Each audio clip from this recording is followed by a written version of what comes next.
Hello, everyone. So Katie and Sarah here. Thanks so much for joining. We'll start in about 5 minutes, but welcome. So just settle in, and we're waiting for quite a few more participants, but we'll get started just a couple minutes after 8 o'clock.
Hello, everyone. Woo. It's Sarah and Katie here. I guess we can start our webcam.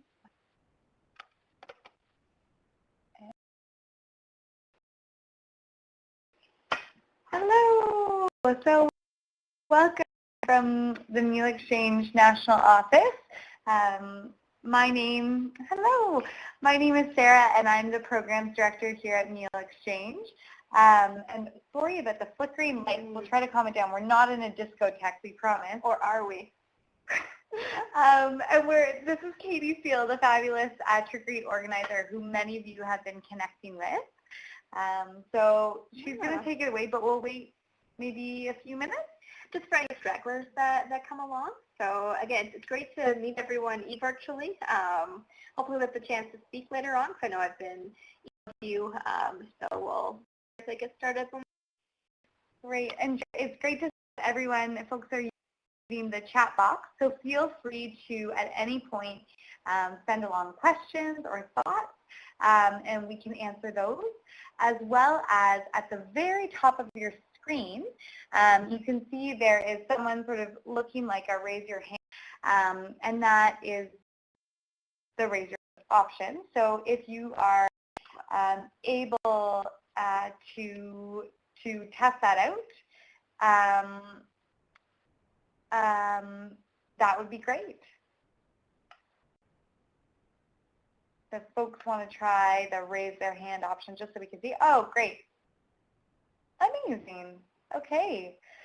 So at this point, everyone's microphone is off, but at any point, we will open it up. It's just to kind of keep sound a little bit quiet right now. So if at any point you have a question that's easier to speak than type, just give a little flag in the chat box, and we will absolutely open that up as a space. Perfect.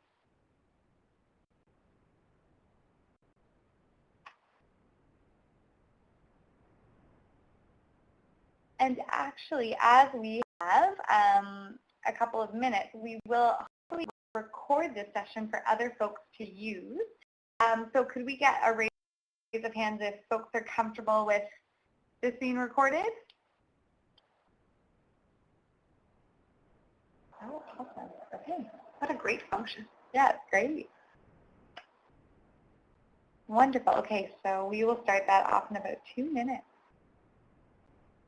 And maybe if everyone wants to write in what campuses they're coming from. Just so everyone can know. I know that we know on this end, but it's great to share with one another.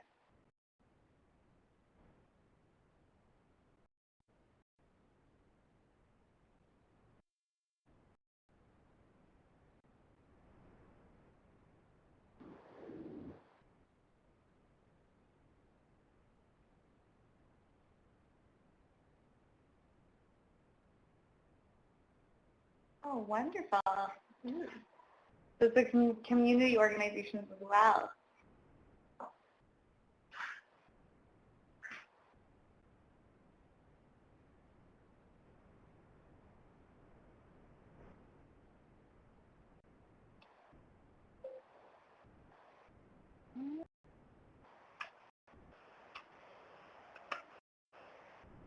No.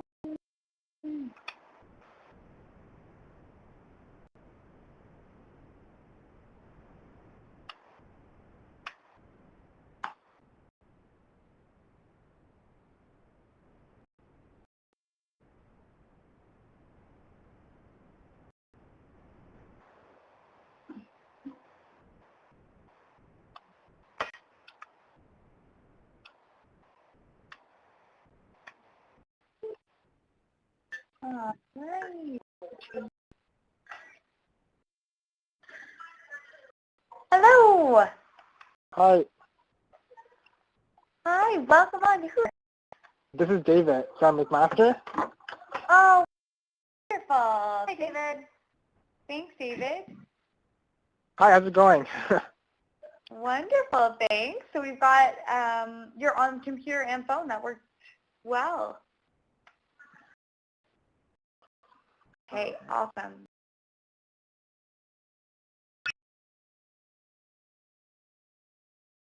Go ahead. Start.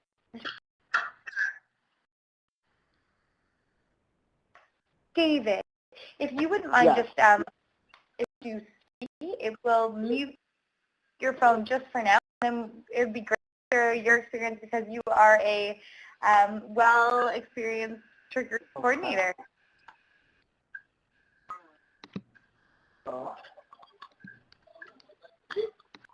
Yeah, sorry, you said star 6?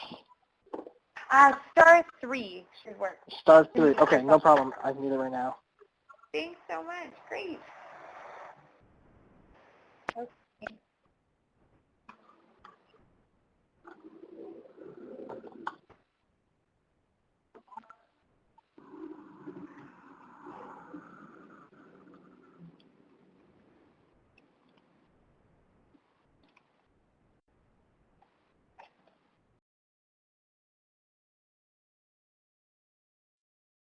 You're probably going to want the slides and not our beautiful faces because they'll be too distracting.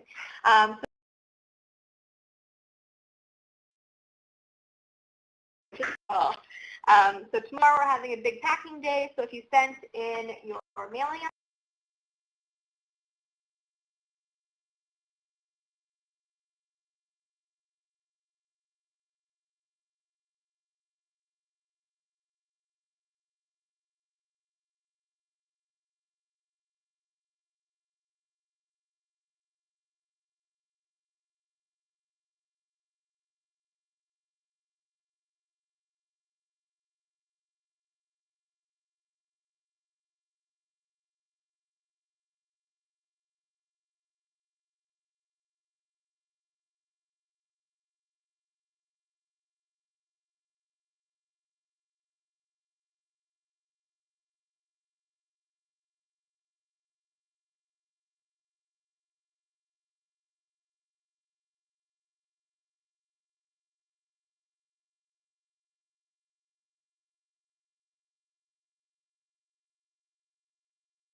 what questions you have and how we can best respond to them. So we'll try to make it as user-friendly as possible and really just make it about answering your questions and being as informative as possible. So to get started here, like I just said, we're going to be structured as follows. So we're going to say, what is a trickery campaign, and do a brief run through with that, because I hope as organizers you have a good sense. What is the difference between a trickery traditional campaign and a 2.0 option, running your campaign, and then we'll open it up to questions at the very end. Chances are most of your questions will hopefully be answered throughout the presentation. So we have a temperature check in here, but given we only did the run through of where people are from, and given I kind of come to know your names pretty well from the registration process, I have a good sense of where you're from and returning campaign. I think we're okay to skip that for now. Hello? Hello? I think we said someone call in here. Yeah. So to get started here, so as we know, it does take place on Halloween. I feel that's a given. But it's such an amazing opportunity because Halloween is one of those unique holidays that it's very well known that on that exact day, around a certain time, the community opens its doors and Canadians just know what to do. They know you can go door to door. They know you need to provide candy. It's really a very unique engagement piece, and it's so unique that we're very lucky we get the chance to capitalize on it. So it's October 31st, and it really is our flagship program. So here at Meal Exchange, this will be our 15th year running it, which is phenomenal. And it's completely youth-led. So we organize from our end, and then it goes out to student leaders and also to youth across the country, and then they organize local campaigns everywhere from Moncton to Prince George, up to the territories, and we've even had international campaigns sign on. Currently, we're going to have one sign on in Australia. which is probably as far as you can get, which is amazing. So there's two components to the Trickery program. One is food drive in the traditional sense. So it's door-to-door collection. So what's going to happen is your volunteers on Halloween, they're going to dress up, relive their glory trick-or-eat days, and they're going to gather. You're going to split into teams because, as you know, you can't go trick-or-treating with 1,000 people at a time. It gets kind of difficult. So you're going to break off and do separate routes. And then you're going to go door to door, knock on the door, say trick or eat, use the scripts that are outlined in your organizer or participant guide, and then you basically ask if they have a donation. Their donation, you thank them, and you move on to the next house. You'll probably get some candy, which is a benefit of this program. So treat it like you would if you were trick or treating normally, as in if it's not open, it sits up for grabs. And we have a lot of people that participate on the site itself. So typically we can get around 6,500 trick-or-eaters, and we've been known to go up to 100,000 households, which is huge. And again, that's all across the country.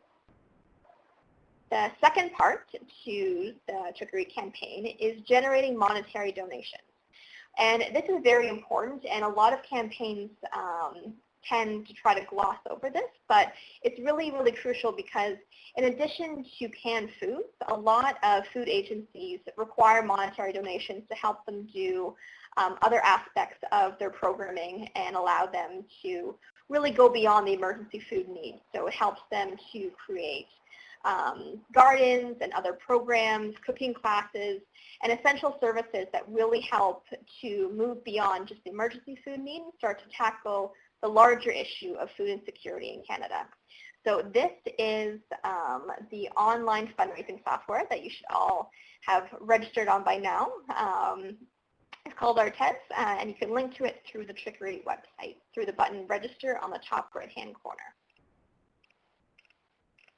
So like Sarah mentioned, we have 50-plus campaigns that are signed up. Our goal for this year is to get 75.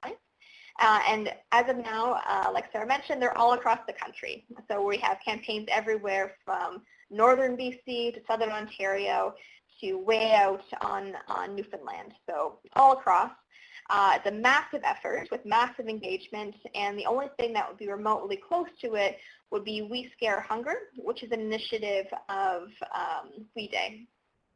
It's similar, but in terms of the size and the scale, our event is definitely the most unique, and we've been doing it far longer. So I'm biased because I'm on this side of things, but that's the difference between them. So to date, we've raised over 1.2 million meals. We've mobilized over 40,000 youth to take action. And let's face it, we've had tons of spectacular fun. I mean, look at those girls right there. 4 thumbs up. That speaks for itself. So this year's theme is collecting food and raising voices. So it's a new theme that we've never gone with this year. We felt that it was really important, and we felt this way for a lot of reasons. The main one being the fact that hunger is on the rise in Canada. It's real, it's unfortunate, and like I mentioned, we have been doing this campaign for 15 years. So what we've noticed is that, over these 15 years, while there's been many efforts to try to alleviate hunger through canned food donations, it's really not helping to address that larger problem in the sense that a lot of Canadians can't afford the sufficient healthy food they need as part of it. So as you can tell from the graphic, it's continuing to climb. So over 500,000 people between 2008 to 2012. It's a huge leap. We don't have the current numbers just yet, but unfortunately we're assuming it's on the rise. So it's of information to look at, and it's something that we will be incorporating into this year's materials, which we'll get to in a second. So with this new theme, we have some new objectives. So one of them is to better align ourselves with our mandate, because Meal Exchange as an organization, we pride ourselves in looking towards long-term solutions to alleviate hunger. And having one of our flagship programs really centered on emergency food relief, it doesn't really match what we're going for. So we need a way to kind of combine those two so we're not taking away from the great, fun, expected Trickery, but we're still adding on a layer that's going to allow us to address both. We also want to educate volunteers and households because it's really important that we feel they know that hunger is on the rise and emergency food relief through charity isn't the answer. Find solutions to people out of poverty so they can afford the things they need. And then also to advocate on that. So to find a way to raise our voices and stand up within our limits because we are a charity. So how can we do that? So one of the ways that we have chosen to do so is to update our materials and create a bit more of a different approach. So with the thank you card, the 50,000 that are sitting right behind me right now in many a box, we changed them up a bit. So on the front, it's that same infographic you just saw. So the goal of this is to educate Canadians that hunger is on the rise and that it really affects everyone. So it affects the working class, it affects children, it affects 1 in 8 households, which is rather startling. So by giving this to everyone at the door after they donate, we think this will be a great step to really get that word out there. Because again, if we're going upwards of 100,000 homes, that's an opportunity to educate 100,000 Canadians. The back of the thank you card is more of our call to action. So the front will have this great piece of information. They'll be able to flip it over, and then that's where they have the opportunity to really step up. So we're calling this our raise your voice aspect because what we want to do is we want to create a national conversation about hunger. We want to bring attention to the issue. We want to destigmatize the issue. And we want to get Canadians thinking about positive ways to really end this problem that we're facing. So what we're going to ask them to do is basically one question. And that question is, with hunger on the rise in Canada, what can Canadians do to end it? So we're hoping that on Halloween and the weeks leading up, we'll have lots of answers flowing in. We'll have the hashtag Trickery attached to it so we can track it and monitor it and add to it. And so this year, in addition to the education piece, we're getting really social, and we want to include as many Canadians as possible in the conversation. So what is this 2.0? You're probably asking yourself if you haven't read the guide, and it's a very valid question, so I'm going to jump right into it. So Trickery 2.0 is very similar to traditional Trickery. There's just a couple minor differences. So with this new thank you card in hand, when your volunteers go door to door and they do their collections, they're going to hand it over. And if you're running a traditional campaign, you're basically just going to hand them the card, and then on the back, you're going to let the residents do the call to action. So they'll take it upon themselves, get out their phones or go on their computer and answer the question.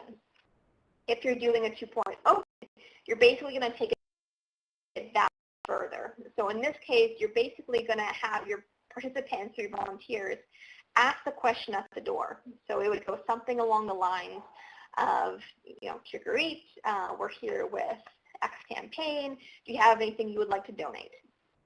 Or are you able to donate? If so, that's great. They'll hand over the donation, and then that's when you would step in and say, thank you very much. I don't have the script in front of me, but it's all in there. This year, in addition to collecting cans, we're also raising voices. Do you mind if we ask you one question? And then you ask the question, and then you have two options. You could either jot it down on a recording sheet, which we will provide to an appointed social media person to get those answers back to us, or if you have the capacity, have your volunteers bring their phones with them and live tweet at the door. It'd be a way to really engage a vast amount of people really quickly, and it would be a really neat option to see really what comes back. It's a question that we have tested. We did a test run in Toronto's Annex back in the summer, and what we found was people were very keen to answer, and even if they weren't, they would say, I didn't know hunger was on the rise, I don't really know, but thank you. So we didn't really encounter a lot of problems, but it is a pilot campaign for us, so it will be a good test year to kind of see how this runs.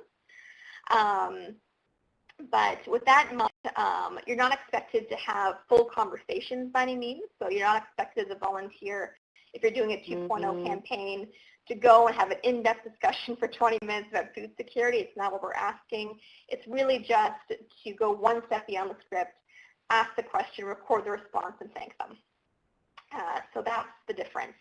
And with that being said, if your volunteers are doing this script, we do recommend that you have a volunteer training session beforehand. Just a quick hour training where you can give volunteers a chance to meet each other, let them practice using the script, and really explain to them why we're doing this, if they're going to put in a bit more effort to it. So with this, there is going to be another webinar happening next week. You should be getting an Organize number 2 tomorrow with more information about it. But if you're looking to take this route, I know some of you know you're going to do it.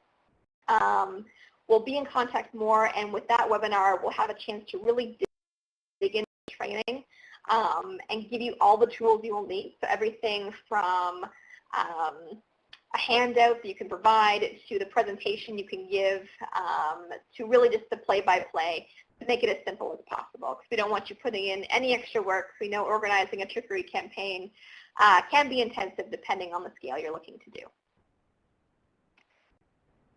So organizing your Trickery campaign. I'm not going to go into huge detail because I find the organizer guide is fairly comprehensive. It was meant to be your play-by-play go-to guide. So if you haven't checked it out yet, I strongly recommend that you do so. It provides a lot of great tips, and it really goes through every single detail. But we're still going to run through it in a more condensed version. So I think everyone here has registered their campaign. If you haven't, it's just a matter of filling out the online form. And the registration really gives us a good sense of what you're looking to do this year. So how many homes do you want to visit? Where do you want your food to go? And that's going to really allow us to determine how we can help you. So how many materials do we have to send you? How can we really promote it to make sure people aren't stepping on each other's toes or going the same route? And so the food banks know as well that they are being donated to if you haven't contacted them already. So registering your campaign is first.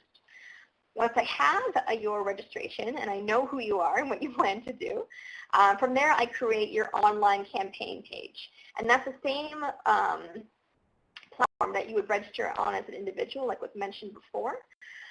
So what I've done here is I've shown a picture of Acadia, their campaign page. So as a campaign, it's different from a team. So a campaign is the organizer's grander effort. So campaigns would be schools, so Ryerson, McMaster, Acadia, or community campaigns like the Rotaract Club or Dijon Homeschool or any one of those larger campaigns. It's important to have a campaign page because by having a campaign page and by having people join your campaign, your participants are able to form sub-teams. And these teams really help to build momentum, they help to gain participation, and it lets them feel like they have their own little group within your larger effort. For instance, if you're running Wealth Trickery, which is our biggest campaign, you know, and let's say you're the arts club at Wealth and you want to kind of do an event or participate, you know, with your friends, make sure you're all doing things together. A team's a great way to do so because you have your own team page, which you could fundraise together, and it also helps to coordinate routes. So, organizer, if you have lots of teams, it's easy for you to say, okay, team captains, let your teams know this. Or, okay, team captains, this is the route that your teams are going to go on. So it really helps make it more manageable from your end, and then it helps it be more personal from the participant's end. So that's your campaign page. Let me just get my pointer here. If your participants, oh, where'd it go? Come on. There. Want to join a campaign, they have the option to do so right there. So I believe most of you, your campaign page, if you don't know where it is, you can go to the RTES forum and look up Find a Campaign, and you should be able to search it. So if someone goes to your campaign page, they want to join your effort, they think it's awesome, I really want to be part of Arcadia Trickery, they can join your by clicking that button. Click that they are going to be prompted to register. First step of registration is the waiver, which is a simple box. Yes, I'm comfortable being part of this initiative. And then you get taken to this. And this is a step that I feel is pretty crucial. There's been a bit of a mix-up with some people, so I just want to make sure if it's clarified. So to join, you could join as an individual, you could join a pre-existing team, or you could create it. So to explain the differences here, let's say you wanted, teams are different from campaigns. So if I'm, I guess just Katie from Acadia, and I'm looking to the Acadia team, since Acadia is a campaign, if I go to team in Acadia, it won't come up. But if I want to join the swim club and they're a registered team, I can easily type in that, and then that team will pop up. So there's a bit of a difference there. So if they know exactly what team they want to join, they can do that and join no problem. But if not, what they should be doing is registering as individuals. Because if they register as an individual, they will be prompted on the next page to affiliate themselves with a campaign. So it's going to ask them to join Guelph or McMaster or the Rotaract Club of Brampton. It'll give them that option to do so. If once they affiliate and they get their individual fundraising page, they'll still have the option to join a team if they want, and they'll still have the option to create a team if they want to. So if they're really unsure what to do, just tell them to register as an individual, and they have flexibility later on. Lastly, the last button, to create a team. If you're a participant that just knows, I'm going to be part of Acadia and we're the mathletes and we're going to have our club, they can just immediately create a team within that campaign by clicking on the can button at the bottom there. So those are the differences between the three. We try to do it as easily as possible, but if there's any confusion, free to speak to it in more detail.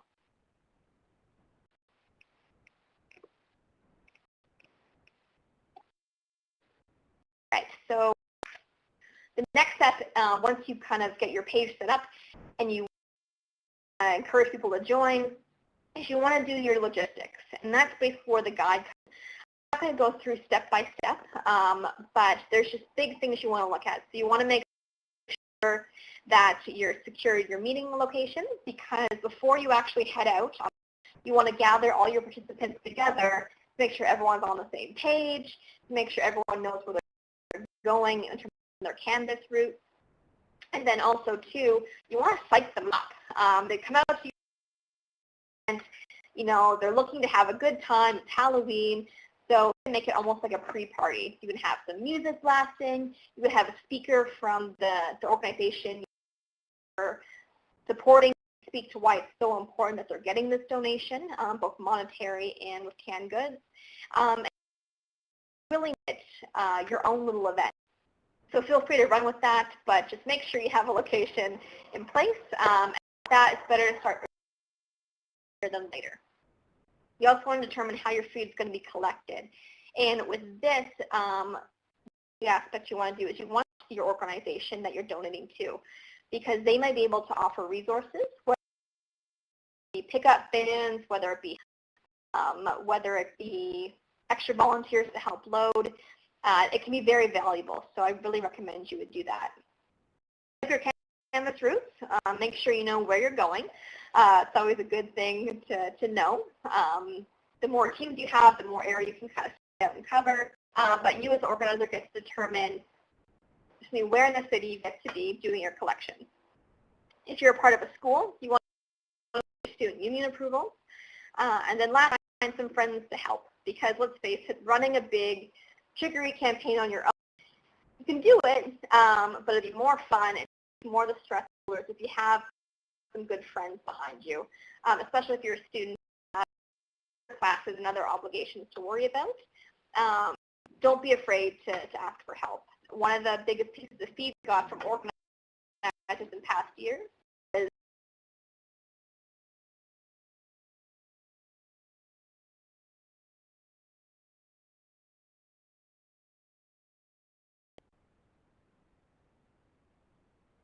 So another big step is to tell the community that you're coming. Because let's face it, if you just show up at someone's door, they're going to go to their pantry and pull out that old can of in the very back that no one wants to eat. So to make sure that the community agency you're supporting gets good food, you want to make sure the community knows you're going to be knocking on their doors on Halloween. So we recommend that you do so no more than days beforehand, because people tend to forget, than 3 days or 2 to 3 days in the other direction. So for that, we have flyers. What you're going to get is part of your materials package, or door-to-door flyers. And all you're going to go just door-to-door, simple drop-off. You don't have to talk to anybody. Just drop them in mailboxes, just so people know that they can expect you. On the back of the flyer, it does give recommendations for what people can donate. So whether it be baby food, diapers, condensed milk, a whole slew of things, and they've all been recommended to us by Food Canada, so it's a good list. And then the big night comes, and it's here. So Halloween, which is, I guess, your go time. So how it works is, again, like I mentioned, you're going to have a bit of a get-together where everybody congregates in one spot. You get psyched up, you get all the materials you need, and then you start to head out into the community. So the camera takes place, and what happens when your volunteers go to the door, they're going to say Trickery, do the script, and at the end, everyone's going to get a thank you card. And again, this is another way they're going to get that education piece out there. We're going to encourage people to raise their voices, and if you're doing a Trickery 2.0 campaign, you're going to be asking the question at the door. Afterwards, the food gets brought back. Something, again, you'll need to think about in your logistics stage. If you want to have your volunteers bring bags, want to rent shopping carts, we have a shopping cart agreement on the organizer section of the website. All you got to do is print it off, fill in information, and then bring it to whatever grocery store you hope will donate carts to you. It's really effective because, let's face it, it's really fun to drive a shopping cart around with a bunch of food all night. It's really simple, and then it's a lot less, and you can carry a lot more food that way. So it's a good option. So you're going to bring your food back, and then from there you need to decide how it's going to be donated. So are you going to store it overnight in the location? Are you going to donate and have immediate pickup? Or have your food agency said that they want to bring the food to them?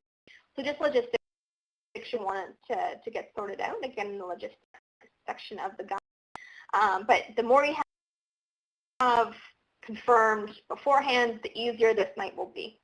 And we do guarantee it will be ghoulishly good fun. We've got our stamp on that.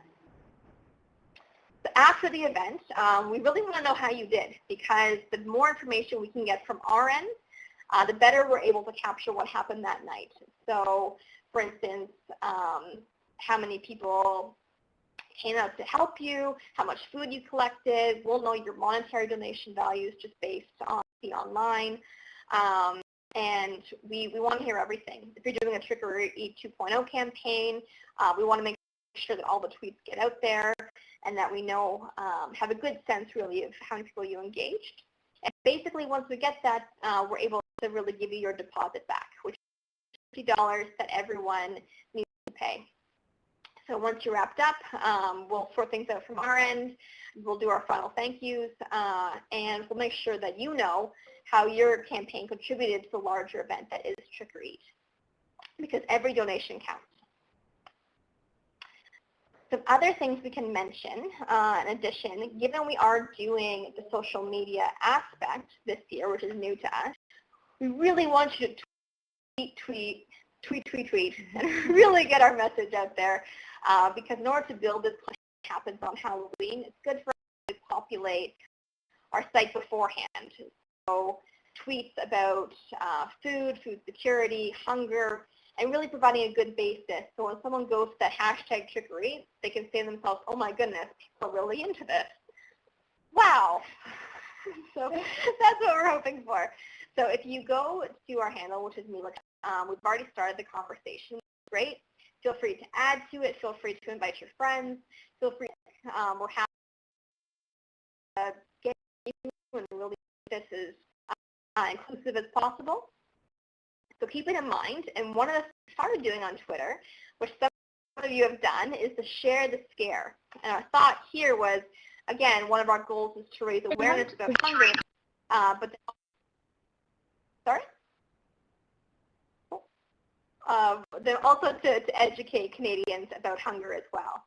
So what we're encouraging people to do is take a picture of their scariest face and then include this text. So I think this is scary. 4 million Canadians are food insecure. Raise your voice to hunger, share the scare. And then importantly, hashtag Trickery. So we as staff had a great time with this initiative. We had a big photo shoot. This is one of my favorite photos of Sarah and Caitlin. Caitlin the zombie and Sarah who has a spot growing out of her eye. Very attractive. Dana was another program manager. He had a mask and a severed. And then I was some weird zombie thing. So make your scariest face. You don't have to go as intense by any means. We're very happy just for you to sit in front of you on your computer and just do a growling face. Really, anything you want to do that you're comfortable with to get the scare out there. So after you take your photo, tweet it with the caption and then with the hashtag, and encourage people to share the scare. Again, the more people we have tuning into our hashtag, the more we can build it up, and the better prepared we'll be for Halloween night.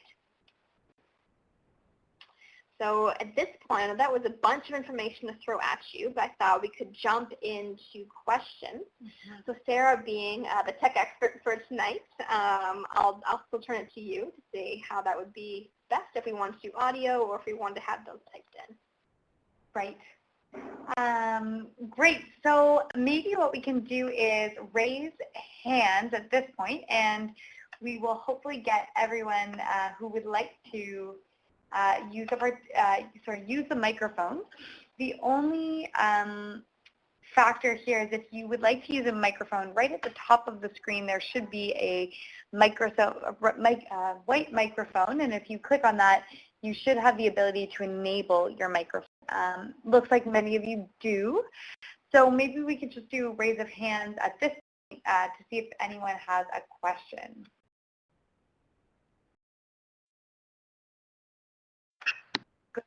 Yeah.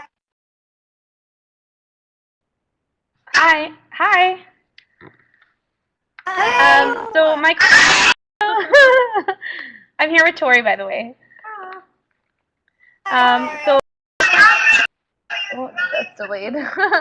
So my question is about the social media and awareness part of it. Do you have any kind of like graphics and like infographic type things that you can send along that we can share, or do you want us to just be sharing kind of what you're putting out there?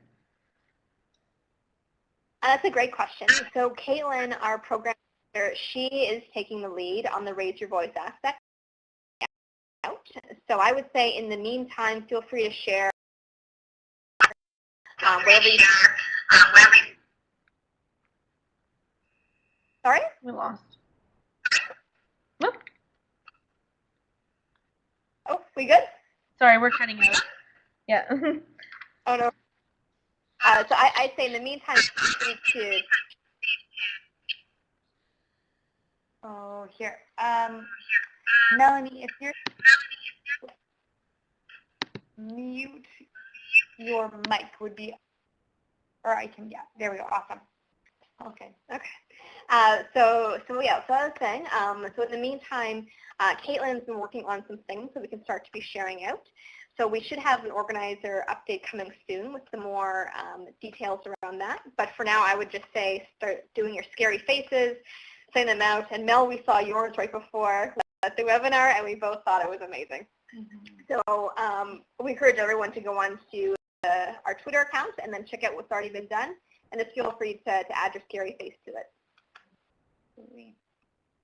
Yeah, but great question. And that question, hunger is on the rise in Canada, what can Canadians do to end it, is a great conversation starter. And then feel free to use any of the resources. There's lots of resources online at Trickery to be able to share out. But if you find an interesting article or something from your community that would be good to share out, maybe highlighting the community food agency that you'll be working with and doing a hashtag Trickery, that would be fantastic to bring the awareness so we can all learn about the initiatives happening across the country. Absolutely. Thanks so much. Great question. And yeah, absolutely. Thanks for keeping it up. Anyone else have a question or maybe something to share, as we have some well-experienced individuals here as well?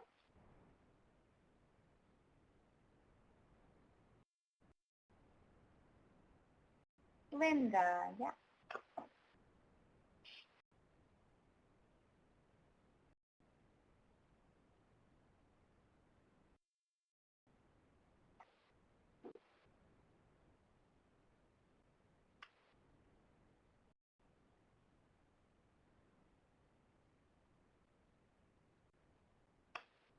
So, all right.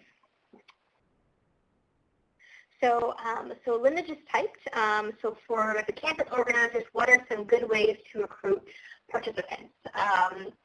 So I have a couple answers to this, and again, we also have some organizers that are on the call, so people like David, feel free to step in as well.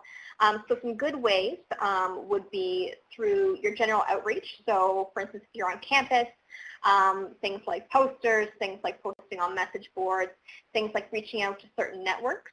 A lot of organizers found success by going to niche markets, so contacting sports teams, arts clubs, groups of people that already exist, because it's more likely they'll participate as groups of people, not just as individuals.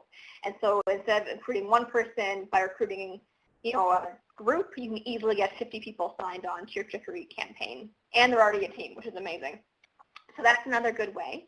And then a lot of it is just outreach.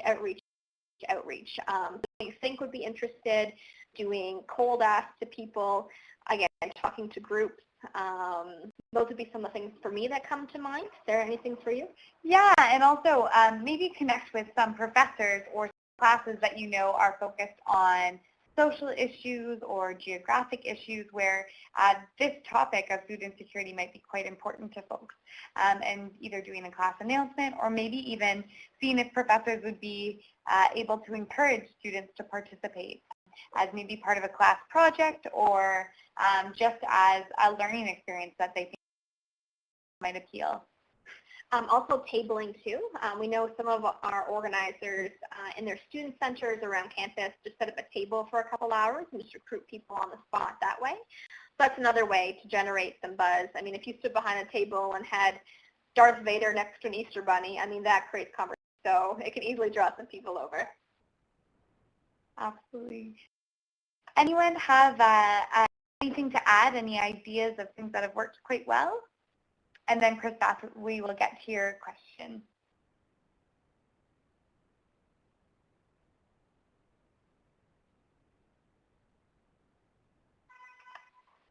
All right. Okay, well, if ideas come up, definitely please feel free to share with Katie, and then we can share that out. Absolutely. So, Chris, back into your question. Do get all participants to register online also? Yes. Yes, you do, because by registering online, we're able to track who's participating and then encourage them to fundraise. So the worst thing you would want is thinking you have 60 people in your camp and then showing up to the night of Halloween, and then you have, 100 and you don't have enough resources or materials to be able to everybody. So by registering online beforehand, you're able to track who's participating in your campaign. You're better able to organize teams, and you're also better able to relay information to them. So if they're online, you can do the message boards. We'll have record of them. So one thing to mention is with the organizers in the last organizer guide, the organizer accounts, or the campaign account, sorry, to make sure you have full lists of your campaigns or the participants that are registered for your campaigns. We'll have to do that on our end, so create those lists for you and send them out on a weekly basis.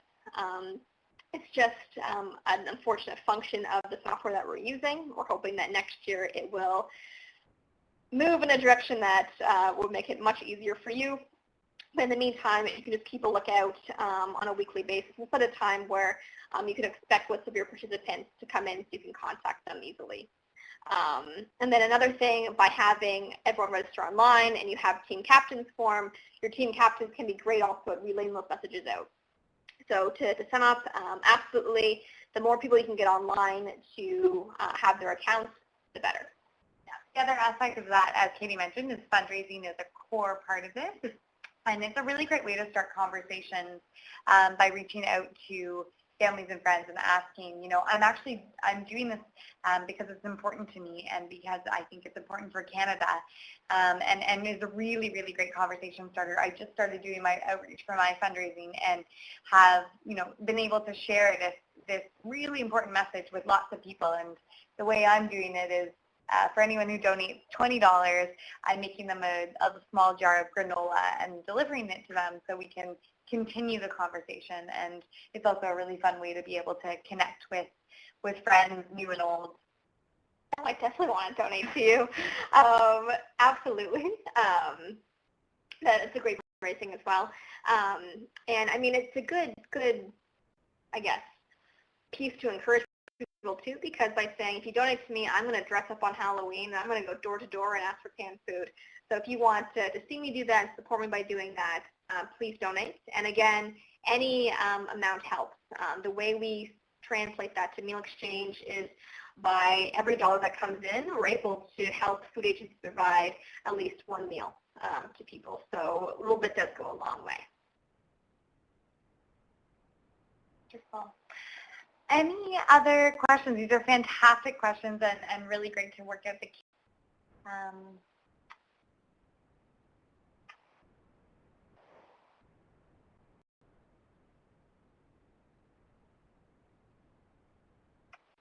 And maybe if there are no specific questions at this point, does anyone have something exciting to share? This is a really unique opportunity. We've got coast to coast online.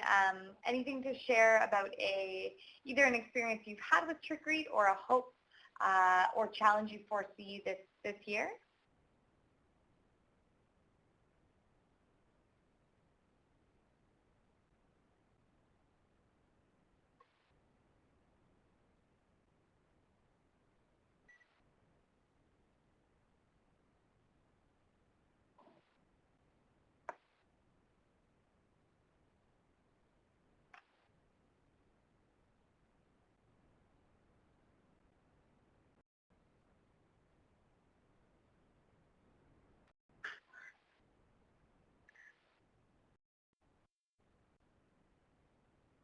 We got a few people typing, which is great, and just fall in silence.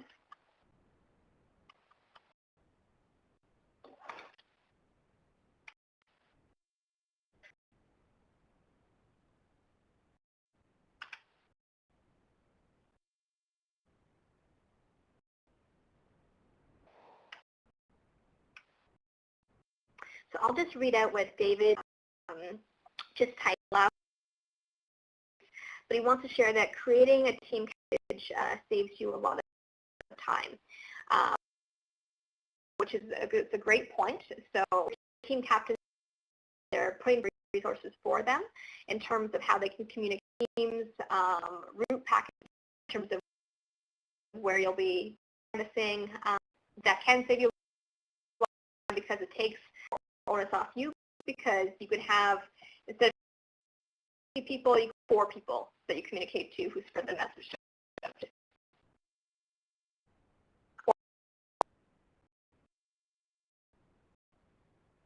And then this is my club member, and we are bringing this to Brampton, and I'm excited that we're in Brampton. I'm from Georgetown, so very, very close to me.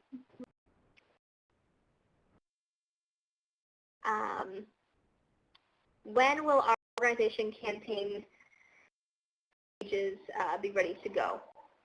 So your campaign pages are ready. So if you have registered, if you go to the fundraising software, the easiest way to get there is to go to the web page, click on the register button. That'll take you to the main page. You can go to the campaign, and then campaigns that are registered are up on there. Also, too, you can go to the Trickery website, on the locations page. Everything's listed, so if you click on one of the right to that campaign page to start organizing, fundraising, and have people join the team.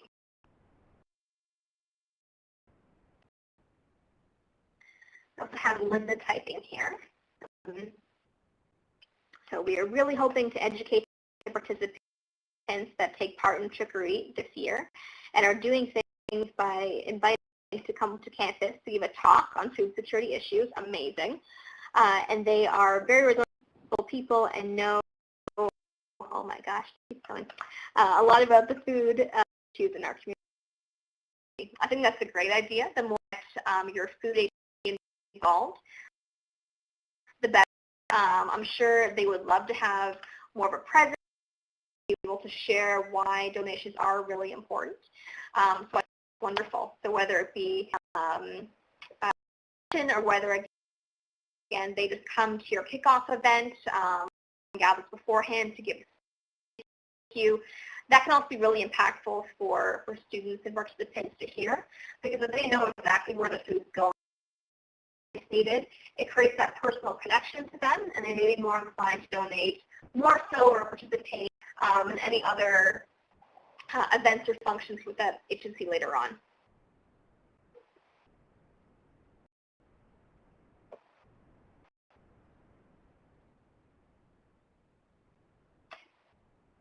And just to let you know, we have an exciting conference on November 8th, which is a Saturday, another webinar from 12 to 1, and that will be a further conversation, kind of a follow-up to Trickery, where we can talk through what were some of the learnings and what can we do to transform food banks on campuses and in communities. So we'll send out more information there, but really, really exciting.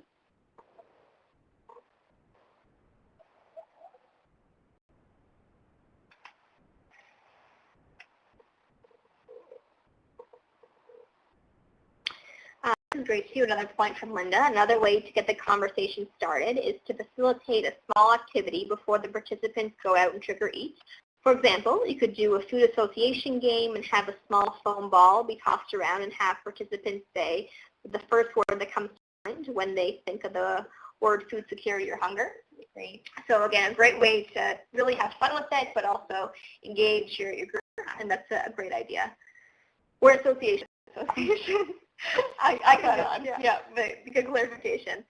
So that's great. Now on the call, any tips that they'd like to share along those lines?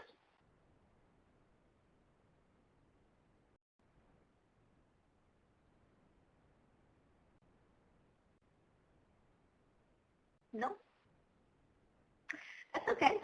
Well, if there are any more questions, we have a bit more time here. Again, this will all be recorded, so you can feel free to refer to it later. And then as well, we also do have 2 more webinars coming up.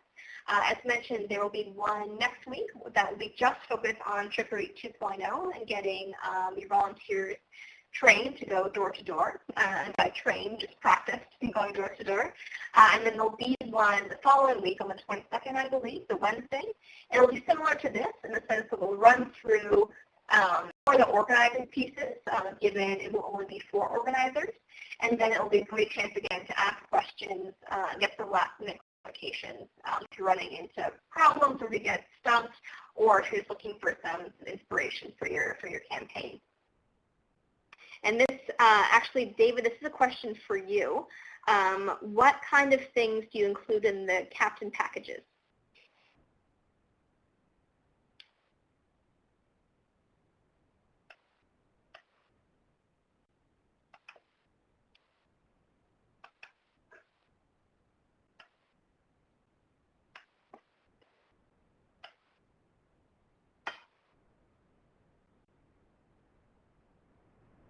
Some of the things include waivers, maps, and emergency contact information.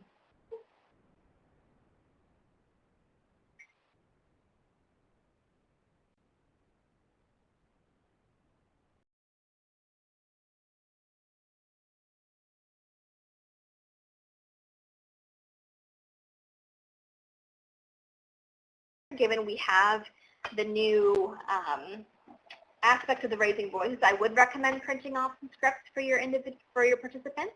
One of the great things is if you look at the back page of this year's participant guide, there's actually a cutout script. You can easily just print off that page.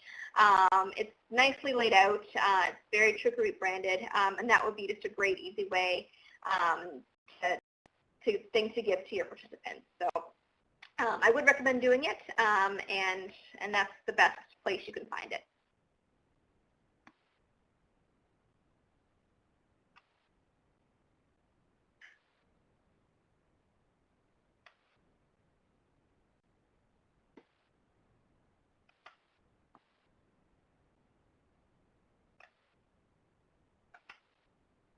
Another point David mentioned, which is great, is that make sure before the team leaves the registration area that they hand in all the waivers to you, which is great because you don't want your butt on the line if something happens. So have the waivers be signed and make sure everyone is covered.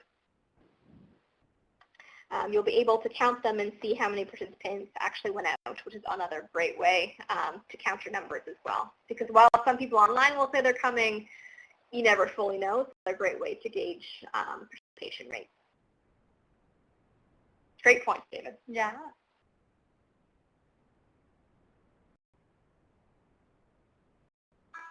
Mm-hmm.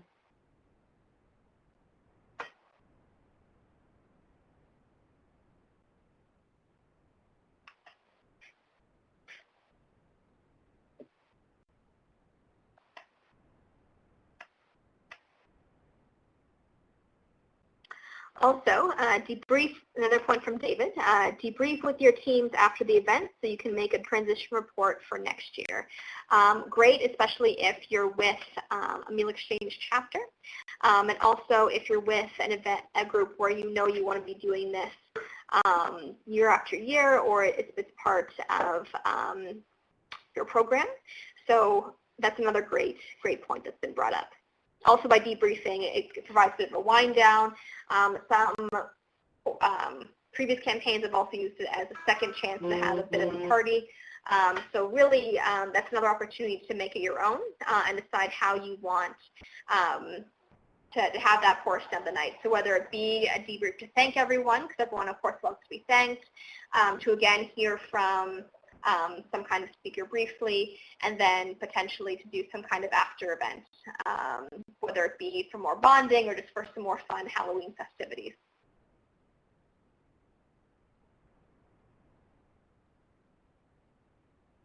Wonderful. Any final questions or thoughts to share for this portion? We can absolutely, can we make this available, this presentation available to everyone so they could pass it on to other? Absolutely. Yes, so we're recording it with the intention that we can spread it out. So if someone really want to catch this and they missed this, we'll provide a link to you so you can share it on. Or if you want to go back to a certain section to get a certain tip or a certain piece of advice, you're more than welcome to do so. So we'll try to include this as soon as possible and send it out to you as soon as we can. So thank you all so much for joining. We really appreciate Trickery couldn't happen without all of you, and you're an inspiration for us. You're the reason why we come in and get so excited every day. We really hope this is going to be the best year ever, and the year with kind of the most amount of change and awareness and education. So yeah. Absolutely. And again, thank you all for joining on, and I hope it was informative and useful for you. If you have any other questions, feel free to be in touch, and we would love to see how things are evolving through the hashtag Trickery. And please do share your scary faces, because it's a fun way to engage so many folks in this really serious discussion that can raise a lot of awareness. Mm-hmm. And we know you have scary faces, so don't be afraid to show them. Hashtag great call.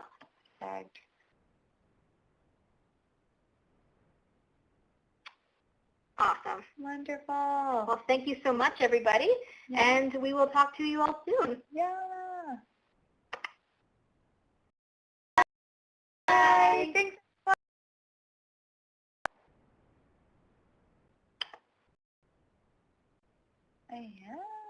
And recording.